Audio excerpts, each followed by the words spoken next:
என் நெஞ்சில் குடியிருக்கும்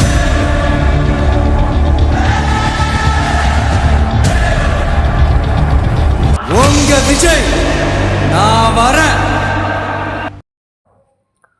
திருப்போரூரில் கிரிக்கெட் பயிற்சி திடல் மற்றும் மக்கள் சேவை உதவி மையத்தை திருப்போரூர் சட்டமன்ற உறுப்பினர் வழக்கறிஞர் விஜயராஜ் துவக்கி வைத்தார். செங்கல்பட்டு மாவட்டம் திருப்பூர் அடுத்த தண்டலம் ஊராட்சியில் புதிய கிரிக்கெட் பயிற்சி திடல் மற்றும் மக்கள் சேவை உதவி மையம் திறப்பு விழா இன்று நடைபெற்றது. திருப்போரூர் தொகுதி ஒருங்கிணைப்பாளர் மோத்திகிருஷ்ணன் ஏற்பாட்டில் நடைபெற்ற நிகழ்ச்சியில் தாவேக செங்கல்பட்டு கிழக்கு மாவட்ட செயலாளர் தீனா என்கிற தினகரன், திருப்போரூர் சட்டமன்ற உறுப்பினர் வழக்கறிஞர் விஜயராஜ் ஆகியோர் சிறப்படைப்பாளராக கலந்து கொண்டு கிரிக்கெட் பயிற்சி திடல் மற்றும் மக்கள் சேவை உதவி மையத்தை திறந்து வைத்தார். அதனைத் தொடர்ந்து தமிழக வெற்றிக் கழக கட்சியில் புதியதாக இணைந்தவர்களுக்கு உறுப்பினர் அடையாள அட்டை வழங்கப்பட்டது. நிகழ்ச்சியில் தாவேக மாநில மாவட்ட ஒன்றிய நகர நிர்வாகி மற்றும் மகளிர் அணி பொறுப்பாளர் என பலர் கலந்து கொண்டனர்.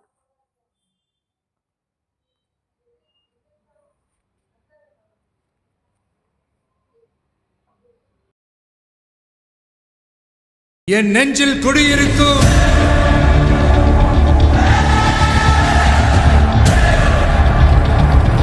உங்க விஜய் நான் வரேன்.